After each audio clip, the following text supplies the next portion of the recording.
Anda silahkan bandingkan dengan buku manapun, referensi manapun, Anda hanya akan temukan dalam Al-Quran.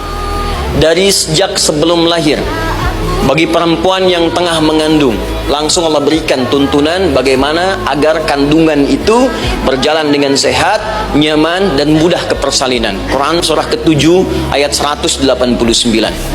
Perkembangannya bisa diamati dan dicek kemudian, ya, baik ke dokter atau yang lain.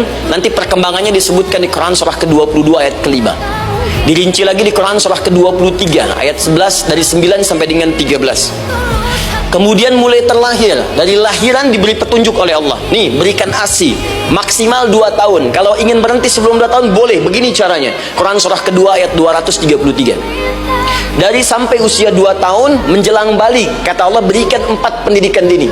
Ini turunannya disebutkan 1, 2, 3, 4. Jika Anda ajarkan ini, maka anak ini akan tumbuh. 1, dekat dengan Allah. 2, dijamin taat pada orang tuanya. 3, dia akan baik dengan lingkungannya. Dan keempat, dia akan bertahan dalam kebaikan sampai dia dewasa. Quran surah ke-31 ayat 13 sampai dengan 19.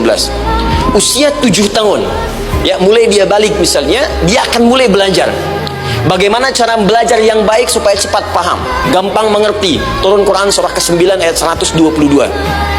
Amalannya di Quran surah 96 ayat yang pertama. Kemudian rinciannya diturunkan di Quran surah kedua ayat 282 di ujung ayatnya. Lalu bagaimana mencari sekolah yang bagus, majlis yang baik, guru-guru yang baik, diturunkan Quran surah ke-58 ayat ke-11. Dicontohkan tentang Maryam dan Nabi Isa alaihissalam di Quran surah ketiga ayat 35 sampai dengan 37.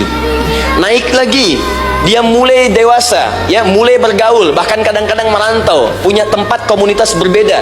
Bagaimana supaya dia bergaul tidak terpengaruhi oleh lingkungan yang tidak baik. Maaf ya, kadang-kadang ibu yang sudah mengandung, melahirkan, ayah mencari nafkah, tiba-tiba anak pergi bahkan ke kampus, ke sekolah, dapat teman yang gak bagus, pulang-pulang mengecewakan Anda.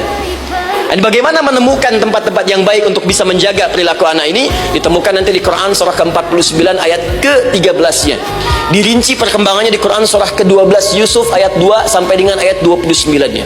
Sampai ketika dia akan mulai kemudian menikah, kata Allah, pilih pasangan yang baik dengan ta'aruf, berikan mahar yang sempurna. Quran surah ke-4 ayat ke-4. Kemudian dia mulai menikah, kata Allah, sebelum menikah pelajari dulu fikih nikah.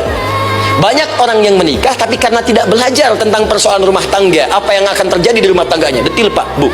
Kata Allah, ini kalau kamu berbuat begini akan ada miskomunikasi. Kalau ada miskomunikasi persoalannya akan begini, solusinya begini.